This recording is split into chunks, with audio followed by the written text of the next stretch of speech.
Welcome back to the Route 281 podcast. I'm your host, Tim Ladich. Do me a favor, if you haven't already, subscribe either on YouTube or Spotify so you don't miss an episode. And don't forget to hit the like button. It really helps the show. Today's guest has what many of us would consider a dream job. Mike Mumau is the Laurel Highlands Division Manager for the Pennsylvania Department of Conservation and Natural Resources, where he helps manage some of Pennsylvania's most beautiful state parks. If you love hiking, fishing, camping, or just getting outside, you're going to enjoy hearing about the work that Mike and his team do and all that makes and keeps these places special. Please welcome Mr. Mike Mumau.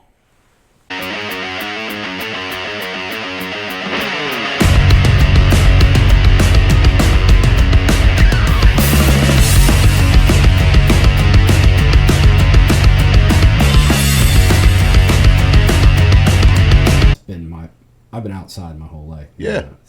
Now, are you related to Roger? Go ahead and pull that mic up to you. Sure. Yes, Roger's my dad. Oh. Yeah. How about that? Yeah. What a heck of a guy there. Yeah, he is a good dude. And you know what? Like he took us on the Laurel Highlands hiking trail when we were little. He shared a couple pictures with me, and I was just like, oh yeah, external frame packs, you know, and like, you know, that vintage look. But he is carrying the big sleeping bags. No doubt. You know, way too much food. What a difference than now, right? Yeah, everything is lightweight, you know, which I appreciate. You know, I have the little Jetboil. Best Christmas present he ever got me was that Jetboil. I love that thing. And I have the same one. They're just so convenient. Throw in your pack. They're lightweight. Boil water. You know, if you need to for drinking water, whatever. And so a guy I had on the podcast, almost a year. Well, this has been going for a year now. So, but I will. They sell freeze dried food, lightweight. They home cook it. Freeze dry, On Point Adventure Foods. I don't know if you've ever heard of them, but they're here locally. They're out of Markleton. Yeah, Justin, Ost, and Sabrina. They do they do festivals and stuff like that and set up. And then their big thing is the State Farm Show complex. So they set up the outdoor show, and at the farm show also. But yeah, they it's great for backpacking. But, I'd love to connect with them. Yeah, I give you his number. It's On Point Adventure Foods. They got a great website. And but their meals, they're really good. One, they taste good. Two, like they buy locally produced beef. They buy their beef off of 4-H kids, and then they do everything. I think Sabrina is cooking full time and doing it now. Like that's her full time gig. Man, but it's really neat because people will take a picture of their product wherever they are, wherever they're hiking, all across the country and out of country and stuff like that. They hunt out of the country a lot. Those two, they go on these big hunts in Africa and Kyrgyzstan and stuff like that. So their meals have been all over. That's awesome. But it's kind of neat that they're right here in Somerset County. Yeah, and so like one of the things this year is the Laurel Highlands Hiking Trail turns 50. So it was the construction was completed in 76. And so we have a series of events that are coming up this year. And the culminating event is, we're kind of calling it a bridge party, but it's going to be at the Turnpike Bridge over, where the trail goes over right there. And we plan to have a lot of different, I don't want to say vendors, but people who are kind of niche to backpackers. And I think that'd be a great connection for them. Yeah, for sure. Yeah, I'll connect these guys for sure. That'd be great. Mike Mumau, thank you so much for being here today. Absolutely. My pleasure. My pleasure to meet you. We all know your wife is a teacher at Rockwood, so that was the connection for me. She told me about that, and I said, well, I'm not the best at podcasts, but I'd be glad to do it. That makes two of us. Like I said, my niche is working with my hands. Finally, the snow's melting, temperatures are coming up, and everybody's thinking about the projects they want to get done around the house, in the house, or on top of the house. That's why you can head into SDC Building Center in Somerset for your friendly local experts on building materials, gas grills, charcoal grills, pellet grills, whatever you need, they got it. They're the best. That's why I use them as a contractor. So for all those things you need to get done to get ready for spring and summer, Head into SDC Building Center in Somerset today. This, I say it all the time, this tech stuff I'm learning. But you can learn it. You just have to be willing to learn something new. Yeah, absolutely. Which is, I guess, the whole reason I do this, because I get to learn something new pretty much every episode. I'll bet. And it is a really cool experience. Like, part of the reason I started this was to talk to people about the different jobs that they do. And, like, I was an 18-year-old kid once who had no idea what I wanted to do for a living. And this might have been helpful, something like this, where I could, let me see Park Service guy. I want to click on his episode and see what he does for a living, so. It's super important to me because there's often not a lot of mentors or people that can kind of point the way on how to get there. Yeah. When people come and visit parks, they're like, oh boy, I want to do that. Yeah. But no one to show them. So I like to spend a lot of time, whether it's with the VOTEX or high schools or just opportunities for internships, so we can expose young adults to what could become a very fulfilling career. Yeah. So your role now is Laurel Highlands Division Director, correct? Yeah, Division Manager for the Laurel Highlands. So we have 9 state parks in the Laurel Highlands, and essentially I oversee and support the operations in all of them. And you spent a lot of time, a large part of your career was spent at the Laurel Highlands complex, right? It was. Probably the past 17 years, I was the operations manager for Laurel Hill, Cooser, and Laurel Ridge. Yeah. And I grew up in Greensburg, and particularly Laurel Hill and Cooser were 2 parks. As a youngster, I spent a lot of time at. I was at the scout camp there. Had no idea that was Laurel Hill State Park at the time. So the circle kind of brought me back, and it's been special. It's our home and somewhere we love to live, work, and play. Yeah. I kind of grew up doing the same thing. Like I said, my dad, who you've met, took us on the Laurel Highlands hiking trail, took us down the Castleman River. It really instilled an appreciation for what we actually have here in Somerset County, and surrounding counties really, and all over the state of PA. To be honest with you, there's some great outdoors here. It really is. I mean, the natural resources and outdoor recreation in Pennsylvania are, I think, some of the top in the nation. Yeah. I'm biased, but I do think we have the best state park system. Yeah. Our newest state park is Laurel Caverns, which we're working to bring online now. Okay. And so that's State Park 125, something that we're excited about and looking forward to being involved in the operation there. So what was the mindset behind bringing that into the state park system? This goes back a good ways. Dr. David Kale, who was the owner, he and his wife Lillian of Laurel Caverns for a long time, they really felt that in the future they wanted to ensure that the cave was protected. Okay. And he had always felt very strongly, even the visitor center that's there, the signage, the things he had, he kind of modeled it after the state park look. Yeah. So it over a long journey, we got to that point here, actually not too long ago, about a month ago, where we were finally able to seal the deal. But we're working very closely with them because they're going to continue to operate the cave tour portion of things. Okay. We'll take care of more of the operations, basically everything but that. Mm-hmm. But it's a great partnership. David and Lillian are 2 amazing people, and probably one of the most significant donations related to conservation we've ever had. Wow. How many acres is that? The above ground portion is about 430 acres, and it's nestled kind of right in between State Game Lands 138 and Forbes State Forest. So right along Skyline Drive, there's an amazing collection of public land there. Now below ground, there's almost 4 miles worth of caverns. That's great. So that's probably got to be one of the only parks with below ground. It's when you say we got above ground acreage and below ground acreage. Yeah, it's the first time we've really had to talk about it that way. That's cool. And so, to me, as a kid growing up, went on field trips there. It was certainly a lot different at that time. Even visiting as a youngster was like, here's a flashlight, be out by 6 o'clock. It's much different now. Yeah.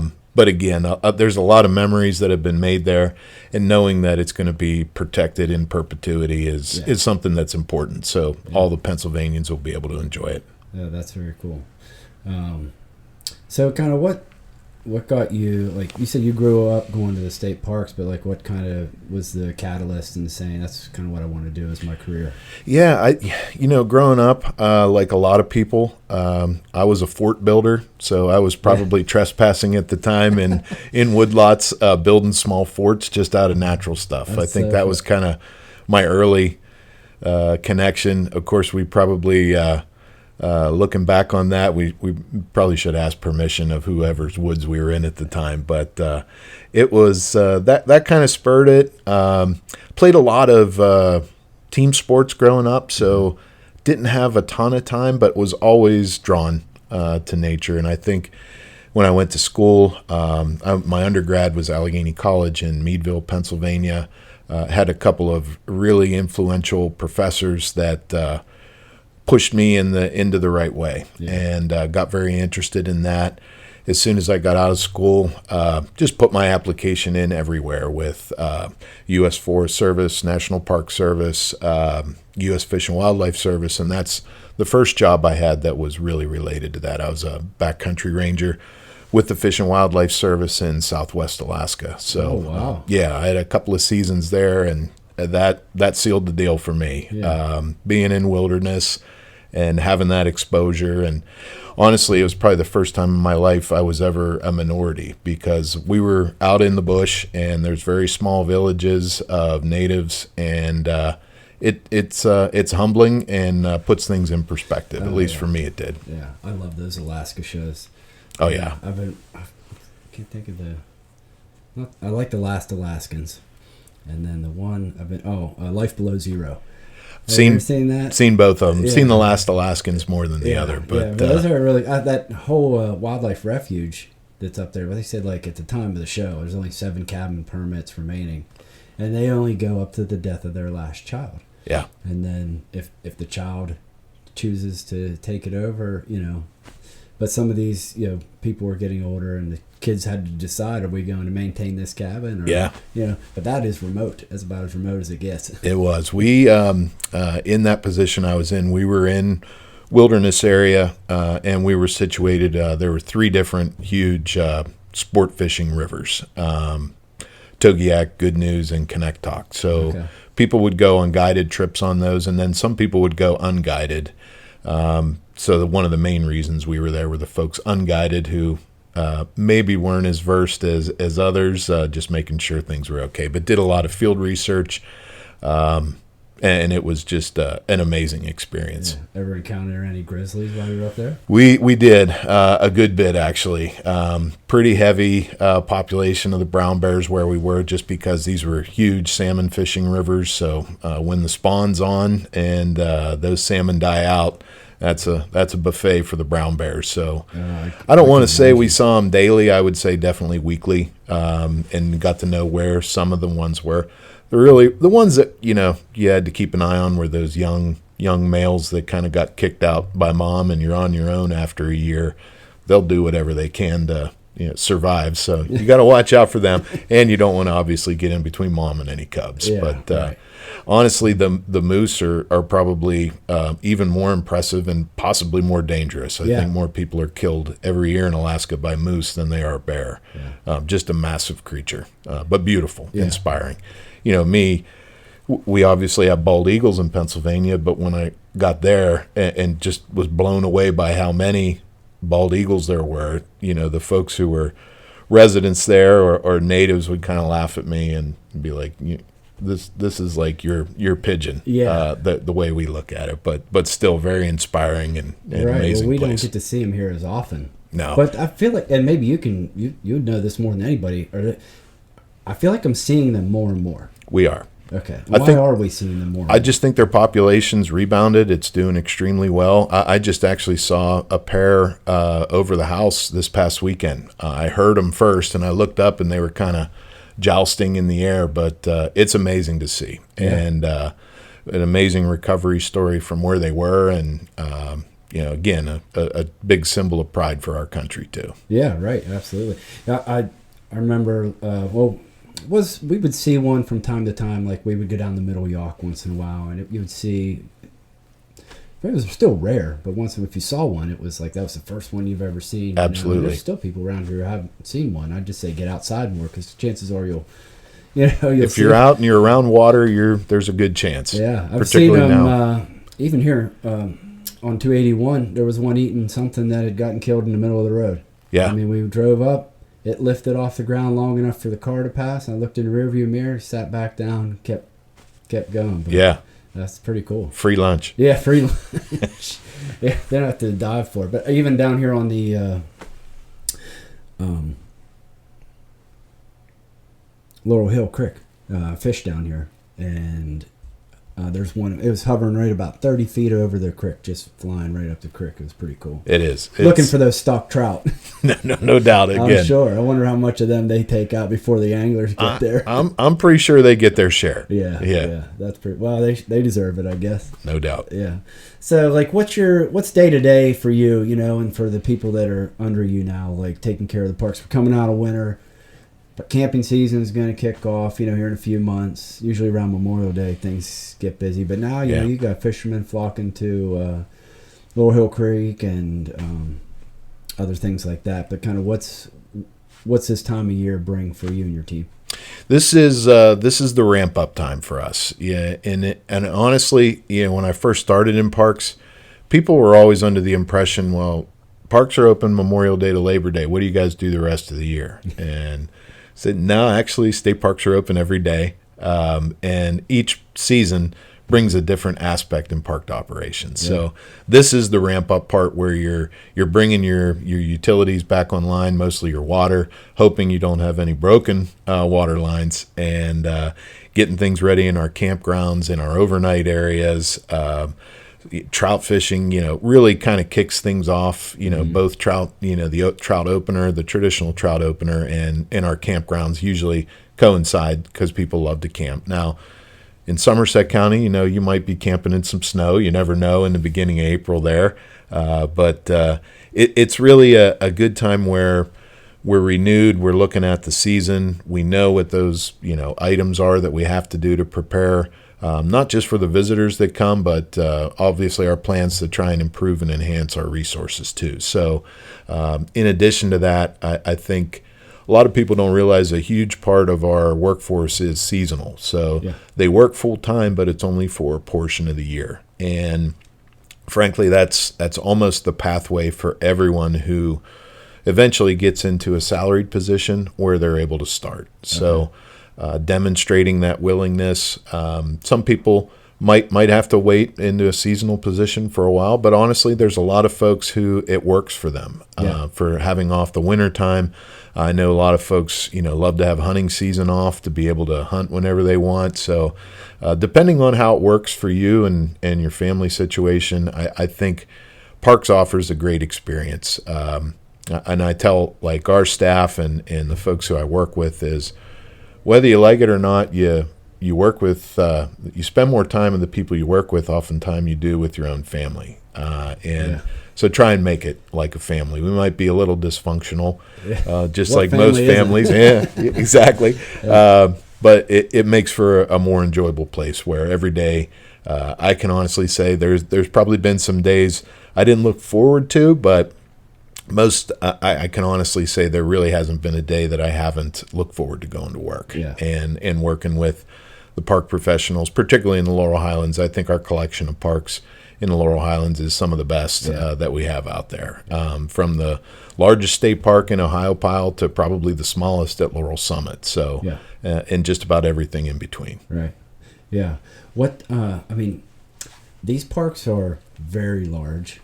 Like you just said, Ohiopyle's huge. Ohiopyle gets a ton of activity with the whitewater rafting and stuff like that.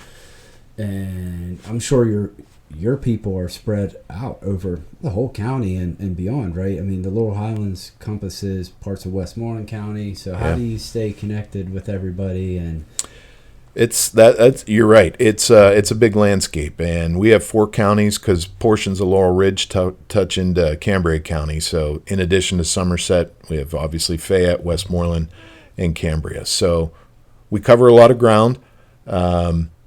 The folks who we have working for us, again, are some of the most dedicated professionals. So they live it. They don't just show up and go home. They truly care about our parks and our public places, and you can tell just when you visit. Nothing against other states, but I'm pretty critical when I visit state parks, which we do a lot. We've drug our kids on vacations to our national parks, and when they were young, we're like, "Why are we always going to taking us to?" And now they look back at that and appreciate it. And which ones have you taken them to? We've gone. We visited Glacier. We've visited Yellowstone, Grand Tetons, Arches. Those are the 4 that we've done probably in the last 10 to 12 years. Nice. And it would be hard to pick a favorite even out of those 4. They're just truly amazing places. Yeah, we did Yellowstone. I think I'm the youngest of my 3 siblings, so I was 12 when we went, and but I still remember. I had great memories from it. We camped. I think we was out there for a week. I think we camped 3 or 4 nights out of the 7 or whatever we were there, and I think as a dad now, traveling, to take all that gear, I think back at like you said, the backpacks and stuff that my dad packed, and I think he organized that deal. But no, it was really neat. We did Tetons and Yellowstone, and had a great time doing it. And you get to see what happens here in PA is a little bit of a smaller scale, but the experience is largely very similar. Absolutely, to get outside, go camping. A couple years ago. Like I said, Dad took us camping on the hiking trail, and we would stay in a shelter. Mostly we'd go to the 653 shelter because we parked there, and when you're carrying all that stuff in with little kids, it's 3/4 of a mile into the shelter area. So probably felt like 2 or 3 to you as a kid. It's doable with if you're you want to give little kids the experience Absolutely. of the trail. It's a great place to start. It really is, and that's where I cut my teeth and. Okay, this is really cool. So I've taken my kids into that same shelter area, but then a couple years ago, I'm like, I want to get back on the trail a little bit. So I decided to just go in the middle of March to Maple Summit Road, hike through to Hiapao. Yeah, and I hadn't hiked in quite a while. I was maybe jogging a little bit, trying to prep, but I don't care what you do, carrying a pack, and I tent camped. I was surprised that shelter area was booked solid in the middle of March. That one is super popular. It is popular. We hiked in there, and there's a lot of elevation change. You throw a pack on your back and walk down some of those elevations to get in there, and then you're climbing out and up and down to get down to Hiapao. But that one definitely has, where you started at Maple Summit to Hiapao has the most elevation change on the trail. I found out the hard way. I think you did. I'm sure you found out what hip pointers feel like and all of that. But there was guys in there native trout fishing, in the middle of March, and there was a hiking group from Pittsburgh that had a few of the shelters taken up, but I carried a tent, camped. It was just an awesome experience. Yeah. And then since then have completed up to Route 31. Now I have to do from 31 to Seward. The rest of it. And again, not as much elevation change. Me personally, I like the southern half better, just a little more scenic. But again, there's some beautiful parts of the trail as you head north. Yeah. And so I encourage everyone, even if it's not something that you want to clip off the whole through hike at once, just hiking little sections of it. And it can be very rewarding. But going back to even what you said earlier is, those are where memories are made. Yeah. And at the end of the day, that's pretty much what we got. Yeah. And so creating memories for people is something that's what state parks and state forests are all about. And we'll continue to do that forever. Yeah. My wife posted a picture the other day. She's a travel agent now. She was a teacher like your wife, and then she just kind of started her own travel. She's an independent travel agent. She has Quiet Waters Travel. Anyway, so she posted a picture the other day of what we were tent camping at. I think this was at Hiapao, and our kids were much younger. We had 3 young girls there, and I think I'm cooking some biscuits over the fire or something like that. And the idea was how our travel has changed a little bit since we were had young kids to now, but it's still about the memories. You know Absolutely. what I mean? And then we eventually transitioned to a pop-up camper, and we like to do Laurel Hill State Park even now. Like, I like going out there, even if there's some, the people are nice, talk to people, and you just kind of shut the world out for 2 days, 2 nights. Just go out there for 2 nights, pitch a tent, put up a pop-up camper, whatever. It's a great reset. Yes. Yeah, I love it. And, even how you were describing that too, that's something that I love about parks is that they're generational. Yeah. That we used to have a couple, Ruth and Orrin Kelly, who were very special and dear to me. They've since passed away. They were campground hosts at Laurel Hill. And in their time, I think we calculated that they each had volunteered over 100,000 hours.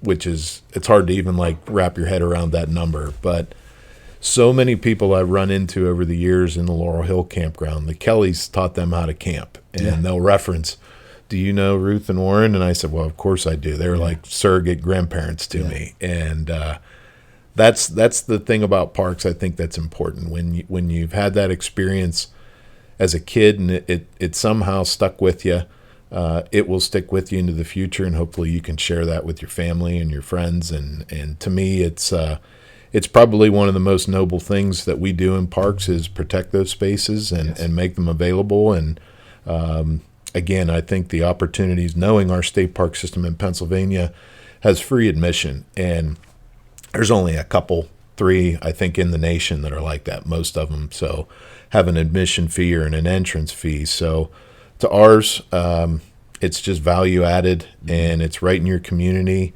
A lot of people, will maybe not take advantage of things in their backyard, and I think that's kind of common in our world today. But just knowing that some of these things are available to you, I encourage folks to really just try and connect and find that time where they can find some inner peace too. Yeah, right. Because the world, the online world, makes the globe seem really small.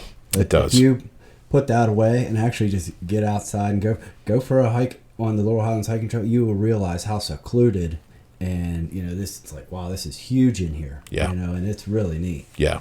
Those things that make you feel small and maybe a little insignificant are good. Yeah. Yeah. Go out and start a campfire during campfire season. Yeah. Yeah. Absolutely. In the appropriate places, because we've had past 2 years we've had an area or a time when it was pretty dry. I guess you guys got to be careful with that too, right? We do. Anytime like that, whatever county will enact a fire ban, we go along with that because we want to be able to be smart about that. I think people think wildfires in Pennsylvania, but we've had a couple of big ones here, not necessarily in our area, but the middle part of the state last year and even before that. So being wise about that, and something we've, that's probably in the last 10 years that state parks has started to do is we've really embraced prescribed fire, trying to enhance the resources that we have, and also giving our staff a chance to, that's the stuff that they got excited about when they wanted to get into parks. So to be able to do that is something we've seen a lot of benefit from, not just from the resource, but, from all the flora and fauna that we take care of too. So they don't necessarily have a voice. So we be the voice for them and try and do what we can to just make it a better place. Yeah. How many people do you guys employ over the busy season? You're getting ready to ramp up between your Laurel Highlands division. It's got to be a pretty decent size. Yeah, that's a great question. I would say offhand, our full-time staff that we have in the Laurel Highlands, we're probably somewhere around 75 to 80 full-time staff. I didn't think about that before coming today. I'm just curious because I mean, all those parks, I would imagine that, because that includes your rangers. Everything. And people who take care of facilities and stuff like that. Right. Yeah, I mean, there's maintenance there. Yep, there's a lot of different work units, and they all kind of they coalesce together to make the parks happen. Yeah. When people think of parks, they traditionally think of park rangers, right? Yeah. And our rangers do an amazing job. It's not just, the law enforcement side, because that is a big part of their job, but it's the visitor services side, the folks who need help, the folks who maybe are injured, the folks who it could be anything, who are lost, because we do the search and rescue for them. So it's a big job. And we, again, probably one of the most professional ranger staff that we have in the state or in the Laurel Highlands. Some really good people. I have a funny ranger story. We were having a family picnic at the Laurel Hill State Park down by the beach. You know, they got the nice facilities there where you can rent a pavilion. And, you know, my wife's family will do that about every year. About every summer we'll get out there for a family picnic. And so my father-in-law dared me, you know, I said, do you think I could swim the whole way across that lake? He says, oh, I don't think you could, you know. Well, and that was all it took, you know, before I was, not really knowing that you're not really allowed to swim the whole way across. There's a swimming zone there. Correct. And I think I was pretty honestly innocent. I just thought I'm going to try. I'm a good swimmer, grew up swimming. Yeah. But still, I don't recommend doing it. Anyway, with one of your park rangers, he was on it. I got about, I don't know how far outside, but I was not too far, you know, but then I heard some hooting and hollering and turned around and there's the guy, you know, ranger, get back in here. And Randy, if you're out there, you know who you are. Oh boy. So that was, and my father-in-law's laughing. And they go to church together. Yeah. He says, is that your? And then we go back in, and then we knew who each other was. And it was funny. And I said, he put me up to it. Yeah, he was on it right away. But yeah, I had the pleasure. People grew up swimming over there and stuff, and fishing. Me and my buddies would go. We were just young. We'd take a little paddle boat out. I just grew up fishing on that reservoir. And so cool. It's not a huge lake, but it's a lot of fun to fish. Yeah, and very scenic. You know, we're talking about bald eagles. Yeah. You'll see those. You'll see osprey. You'll see waterfowl. You know, good chance that you're going to catch fish too, which is a lot of fun. And, you know, I grew up fishing on Laurel Hill and continue to do it now. Just love it. Yeah. Yeah. The Laurel Hill Creek too. I mean, it's some of the best fishing in the state. It is. Here at our fingertips. It's just beautiful. Yeah. So many different places where, if you walk a little bit to get away from, you know, where people park, you can really just have it to yourself. Yeah, and you can still catch natives. If you get away from some of the stocked areas and stuff like that. I've basically hiked the creek in waders, you know, on a nice warm day in early spring. And I've caught some little 7-inch native trout. That's a nice native right there, and that's something I really enjoy doing too. And to me that's not only a lot of fun and good recreation, but it's a good indicator of, you know, we got good water quality too. The streams, yeah. I was just reading a little bit. Maybe I wanted to ask you this, but like there was like 3 counties in the state that put a do not eat order on for. I wrote down the name of it. I saw that recently. They call it PFSOs, but perfluorooctane sulfate. But anyway, it's a forever chemical, they call it. And, I don't even really actually know what it is, but it stays. So I don't know what causes or how it gets in the water. But I don't either. That's a shame for those counties because, you know, people fish for recreation and then. Well, they've had those memories too, right? Yeah. And now, you know, the desire to fish there is probably a lot less. Yeah. I wonder what they got to do to clean up something like that. You know? Absolutely. So I wanted to ask, like, the wildlife. You know, your guys probably get. And we have black bears around here, and I think, you know, they're coming out of hibernation here soon and stuff like that. What's your PSA for campers and hikers on the Laurel Highlands Trail? Go out there and stay in these remote areas, you know. Is that something to be concerned about? Yeah, I wouldn't say it's something to be overly concerned about. We've really, you know, just in my time here, I'm not saying there haven't been bear encounters, but generally not. I think, you know, we've provided bear poles at all the shelter areas. Yeah, I like that. So you can essentially, you know, we encourage people to not cook in your shelter, right? Yeah. Cook somewhere else. hang all your food and stuff on the bear poles. That's hard not to do because those fireplaces are perfect. They are. They really are. Yeah. And, I think at least on the hiking trail, probably, the wildlife, and this doesn't sound very impressive, is mice, right? Because the mice have grown acclimated to food being in the shelters. Yeah. They'll chew a hole right through your backpack to get into your granola or whatever trail mix you got along with you.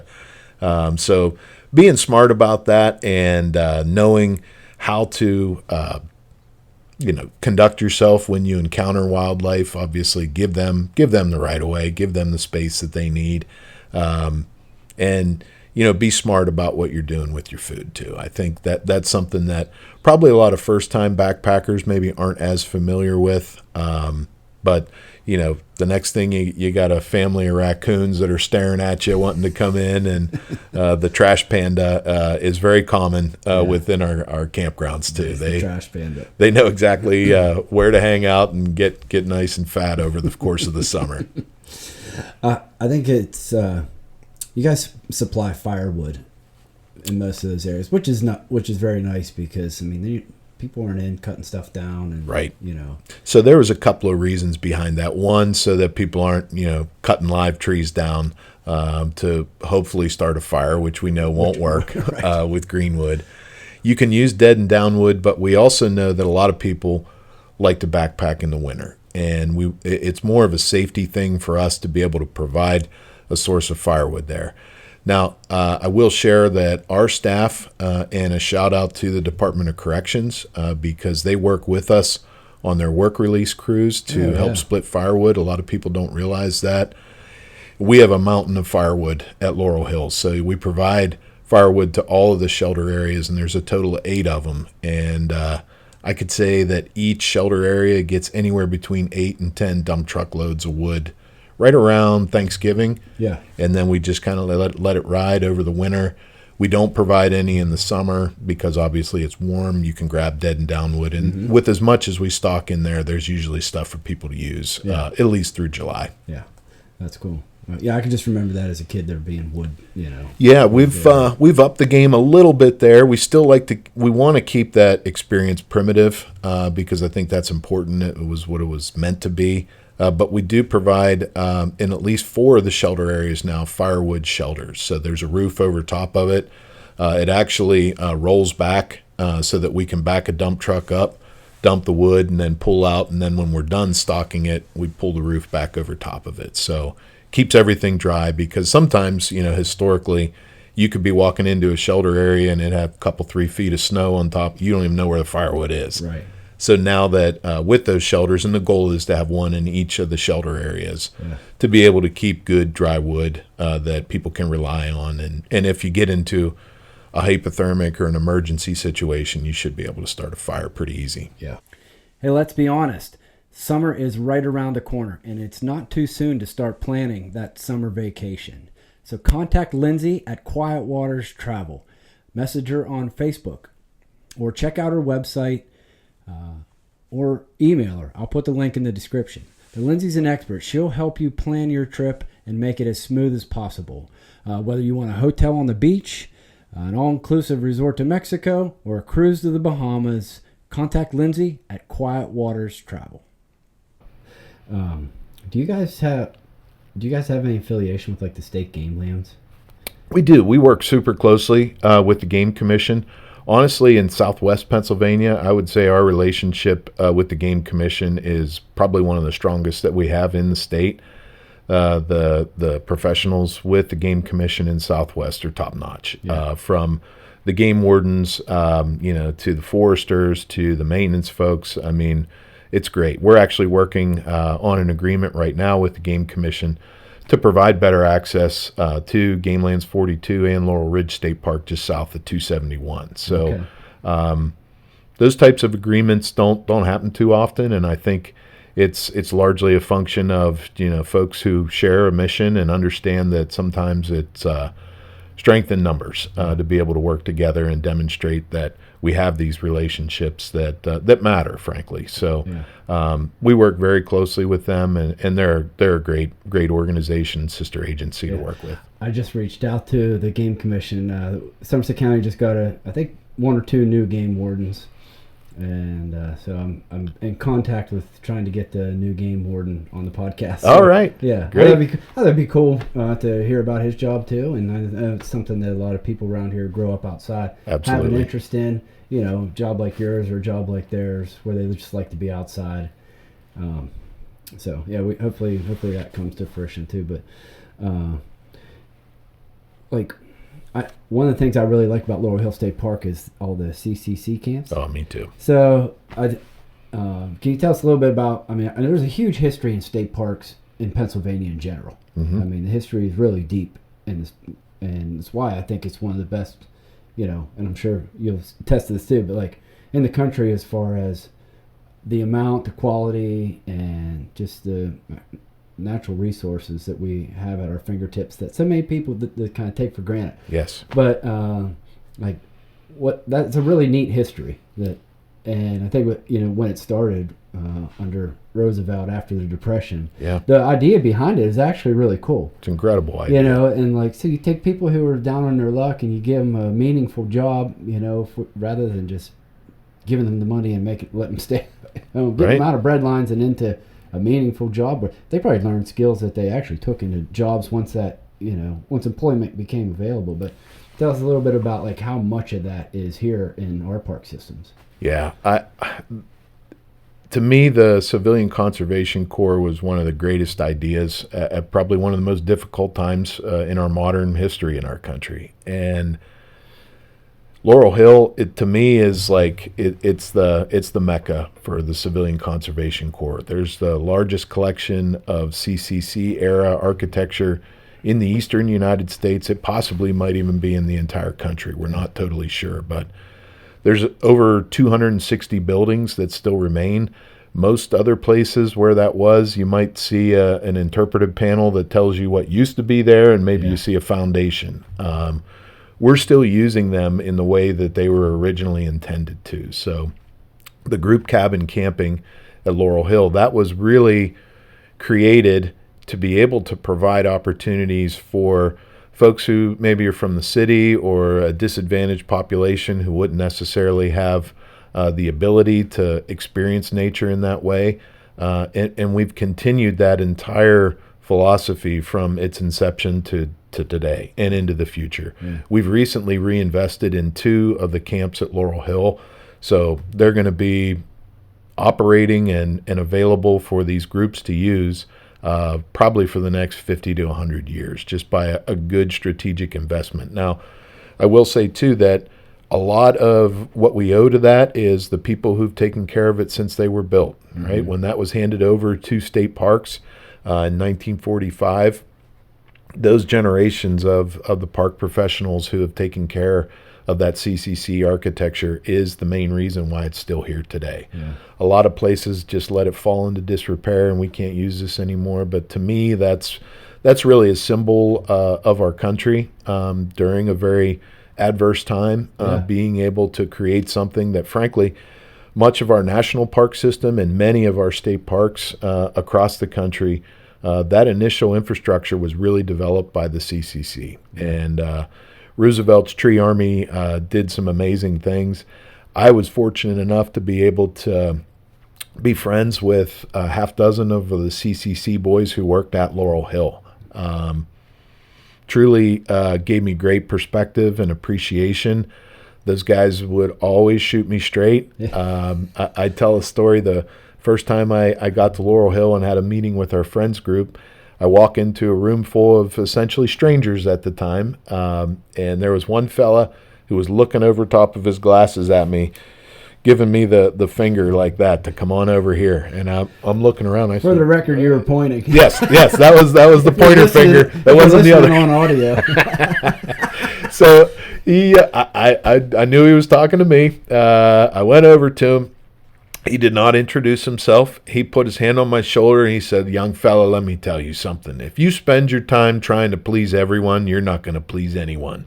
And he turned around and walked away from me, and I was thinking, oh, that's good. This guy might take me outside. He seemed pretty serious, but he ended up being a lifelong friend, John Livingood, who was from Somerset area. Okay. And then his family I've continued to keep in touch with over the years. That's good advice. His daughter, Stevie, and at the time I didn't think about that very much, but it resonates with me to the day because those decisions that you make, you need to know that not everyone's going to agree with you on, but you got to do what's best for the greater good and what's best for the resource. So people like that who've given me that perspective of, when they were in the CCC, and then obviously they all went into World War II, when obviously that occurred in 42. Those guys really did, and I'm super thankful and appreciative and grateful to all the advice they gave me. It was just amazing. And then we have a huge, not only collection of the buildings and the architecture that's still there and that we've used and our staff has put great investment in over the years, we also have this gigantic collection of photographs that we were able to digitize, and now we have this library that really shows the story. And oftentimes I'll just take a peek in that folder and look at those pictures and think about what was going through their mind. And they all told me they had no idea at that time, like what sort of impact that would have 80 years later, 90 years later. And, we're crawling up not too far away from the 100th anniversary of the CCC. Yeah. And unfortunately, there aren't too many of the CCC boys left across the entire country. There are some for sure. I just saw one, last night there was a basketball game highlight of. He's a 102-year-old surviving war veteran from Pearl Harbor, and his grandson was playing in a basketball game. So God bless him. Yes, just see, couldn't have been happier to be there. But again, I think that gives you context and appreciation for those who have come before us, and it's our job to continue that. Yeah. Well, we kind of live in a culture where everything's kind of here and now. How can I satisfy me right now? But that's some forward thinking to say we're going to invest in this so that people will have something special for a long time to come. Absolutely. That's pretty. And so what is it? The dam on Jones Mill they also built? They did. There's the Jones Mill Run Dam that was built by the CCC. At the time, it was more for providing, the water supply within the park. That's not the water supply any longer. So it's now more that cultural history, and just, again, it's one of the most beautiful, one of the most photographed places in Somerset County. And it just always gives me a little bit of peace if you take a hike on Pump House Trail or Tram Trail to be able to get there. Tram Trail is also really beautiful, a little more rugged, but you can see actually in a few places some remnants of the old railroad that came up through there, where a lot of the early logging that happened in the Laurel Highlands that kind of fueled that industrial revolution in Pittsburgh has a lot of roots to the trees that were here. So just, again, it's those connections to our history, and if you don't know where you came from, you're probably not going to know where you're going. I think that's cool that you spend some time at the VOTEC too to kind of share with, because there's a forestry program. Absolutely. Up there. Some of those kids would maybe aspire to a job like in the state parks and forestry industry. That would be right up their alley. It is, and we actually have a meeting. My counterparts and my partners in the Bureau of Forestry and myself are visiting the tech center here at the end of the month. Some of the leadership from Harrisburg is coming because they've really developed over the years a super strong forestry program, and just making sure that they understand that this stuff is available, and that we're trying to create those bridges and pathways for students to be able to determine if this is the kind of career they would want to pursue. And there's a lot of opportunities, certainly on the private side, but also on state and federal side, folks that are interested in forestry, there's some great opportunities. I can't speak highly enough about the folks at Forbes State Forest, because the way our public lands are in the Laurel Highlands, we share boundaries with them everywhere. And we've always had a super strong working relationship with them and their staff, not just the rangers, but the maintenance staff, the foresters, the clerical staff, the educators. Everyone really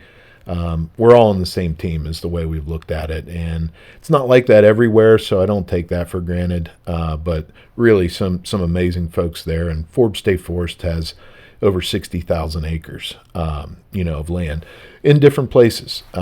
So, when you think about the Laurel Highlands, you have the state forests, state parks, state game lands. We have well over 200,000 acres of public land just in the Laurel Highlands, That's which incredible. to me is stunning. You talk to people, from other states, and, Texas is a good example. There's not a lot of public land in Texas. And, For such a big state. for the size of the state and a number of different places. So just knowing that we have those opportunities is, and comparatively too, because it's huge in terms of what we have. So Yeah. Well, I think, I talk all the time about how, we come back here to raise our, to raise kids, basically. We moved back here because it afforded us an opportunity for my wife to be a stay-at-home mom and to, raise our children. And I say all the time, it's such a great place to raise kids. And all these things are a big part of that. Absolutely. But you have, all this protected land, public land, places to go out and enjoy. Not everybody lives on a 500-acre dairy farm, and you want to be able to get out and experience the outdoors. I mean, it's right there. And if you don't take advantage of it, it's your fault, because it is there. It's there. It's there for everyone, and that's something that Parks has always felt strongly about. It's not for any specific or particular group. It's for everybody. Yeah. And that's something I think we could all agree on and be able to share it in that way. It's just, to me, you see so many different types of people and meet so many unique individuals. I enjoy it because they're there for a reason, and it's somewhere we kind of overlap and we share something in common, even though we don't necessarily know each other yet or very well. We share something, and it's usually that appreciation for just being outside. Yeah. With Ohio Powell State Park being a part of this, it can be one of the busiest places in the summertime, and probably one of the most dangerous state parks with the river there in the falls and stuff. So, how's that been a challenge to just ensure public safety and stuff like that?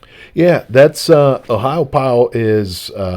I would say there's probably more adventure to be had in Ohio Powell than maybe anywhere else. Yeah. We're certainly proud of it as a state park, but if we had something that resembled a national park in Pennsylvania, it'd likely be Ohio Powell. It's our largest state park. The river, the Great Allegheny Passage, just all of the different opportunities to recreate there, and you see it all. And people come from all over to visit that place because it's very special. Yeah. And the river, there's inherently danger in whitewater, right? And the good thing about that is in addition to our park staff, the outfitters that we have in Ohio Powell are probably some of the most skilled paddlers in the eastern United States. And they work very closely with the park. They're very willing to help in emergency situations. There are some situations, obviously, that can result in something that doesn't work out very well. Mm-hmm. There can be fatalities associated with that. But again, we really work to try and mitigate that on the front end so that people know what they're getting into, and really encourage people to reach out to those outfitters, as those are the folks who are the professionals on the river. Yeah. And in addition to that, Station 31 in Ohio Powell, phenomenal in working with the park in rescue situations, and all the other first responders when something goes sideways. There's a lot of people that are willing to help. There's these volunteer groups too, we do. We had Swiftwater Scott Grawn on, Yeah. And so I'm sure they're there too. But Absolutely. I mean, like you said, it's an inherent risk. So if you're not skilled, that may not be where you want to start. It might not, and we've seen over time the numbers have changed in terms of whitewater being king. The Great Allegheny Passage probably has more utilization than the river does now, and that's changing in trends over time. I think you can point to a lot of different reasons for it.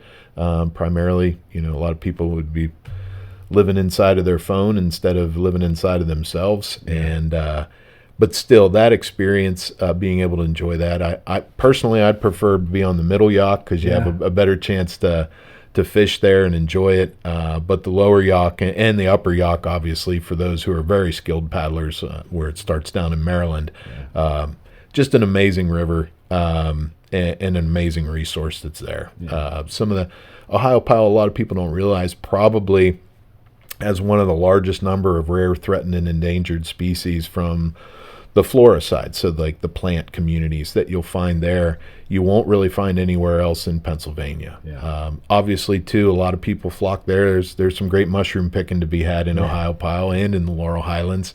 Good luck getting any spots out of anyone. That's usually held close to the vest. I'm a grouse hunter, and like people will ask me, where do you hunt grouse? And I'll tell them I hunt them in the woods. You're not going to tell anyone where your good spots are, even though the grouse is taking a big hit in its population. It still, to me, is the thrill of a flush of a grouse is something that you just can't replicate. Oh, yeah, I can remember my first one as a kid, Oddly enough, it came out from behind a big windrow of hay. Oh, yeah. Yeah. That was pretty neat. But, I remember that. And I remember that was a pheasant, sorry. But grouse, it went back even farther than that. Like, I grew up a lot like you did, building forts. Mm-hmm. Me and my little band of buddies in the Chickentown area, like we had an area in the woods. Oh, we built forts out of you name it. Oh, yeah. Road signs, whatever we could find. A piece of plywood, a tarp. Finally, one day, our dad said, "You know what, you guys, is enough of this. They've actually built us a proper cabin." Right. And, I think like 3 or 4 of them got together, and they built us this nice little hemlock-sided cabin with a loft, wood burner. Oh, man. I'm still burning wood today. You know what I mean? Just, I don't know, it's nostalgic, and you can't beat the heat. You can't. No, but we used to run through the woods there and hunt grouse, and we'd learn to cook them. We didn't know what we were doing. Right. We'd get a rabbit and skin it out. Okay, let's give it a try. We figured it out. That's right. I just think so many kids need to do that these days. They do. I mean, just putting yourself outside of your comfort zone. That's when you learn a little more about yourself. And honestly, you learn more about yourself when you make a mistake than when you do something right. That's true. So that's just being willing to try that stuff and put yourself out there. I think is something you'd love to see young kids do. Be safe as you can be. Yeah. I'm sure you and I have both done things that weren't terribly safe at that time when we were youngsters, but you want them to be able to enjoy it and be safe about things too. Yeah. There's so much to enjoy in this area. Like, use common sense, and don't try to do something above your level, or check the temperatures and the weather before you head out on the trail, and leave the note at the beginning. Tell somebody where you're going. Absolutely. Yeah, I mean, because things happen when you don't expect it. So, absolutely. I know. Be careful about it. Over the years, been involved in a number of search and rescues, and there's always like a common theme, and it usually ended up with them not being totally prepared for what they were getting into. Yeah. I remember you mentioned Randy. Randy and I had a rescue of a gal who was solo backpacking. She's actually was a mixed martial arts fighter, so you'd think she's pretty tough, right? And she wasn't prepared for the weather. Started in Ohio Pile. By the time she got to 653, there was when she started, it was probably 50 degrees. When she got to 653, there was 6 or 8 inches of snow. She was not prepared, soaked to the core. Had one of those little, which is great, but not everyone has those, a little GPS locator, and you hit that when you're in trouble, because she was completely hypothermic. Wow. So Randy was first on scene. I was there shortly after him. We actually got her to the hospital because she was hypothermic, and the next day I picked her up at the hospital and took her back to her vehicle, and I turned and looked at her halfway through the ride, and I said, Tara, I know you're pretty tough, but you just got your butt kicked by the Laurel Highlands Trail. And she said, I know. When I come back, I'll make sure that I'm prepared this time. Yeah. So. Yeah, be prepared. That's pretty cool. Yeah. Glad she's okay. Yeah, I just it's that time of year. Hopefully, we don't have to worry about hypothermia again. Yeah. Well, I mean, it'll be a danger here. Careful when you're fishing, guys. Watch. Don't get too deep with those waders. That's. Yeah.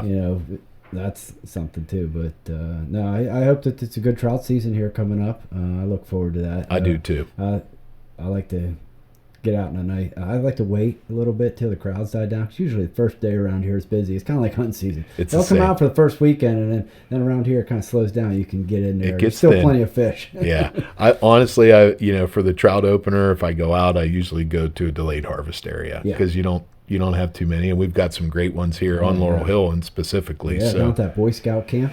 Yeah. I went in there one year, but that's it was a Keystone State Select Harvest area, and which was really cool. Oh yeah, and they put some big fish in there. You can catch some trophies. It's just a neat experience. It really is. We went in there one evening, and I had more fun wading, getting fishing lures that were stuck in the laurel on the other side of the creek. Oh, right. I did catching fish. It was like I come out with so many lures that I was like, they're like, "Aren't you going to fish?" I'm like, "No, go ahead. I'm having fun." You can stock your tackle box for sure. A lot of the ones that a stray cast can turn into a lure for somebody else too. Yeah, stock up because I like the rooster tail. Rooster tail's tried and true. White right? rooster tail. That's kind of my go-to. Yeah. So there's my secret. You can't go wrong with those. Those are tried and true. And if you don't have a rooster tail and you're spin fishing, you probably should. Yeah, for sure. Well, Mike Mumau, I really appreciate you coming out and sharing with us. I'm sure we could probably go for a couple more hours, but I don't want to keep you too much longer.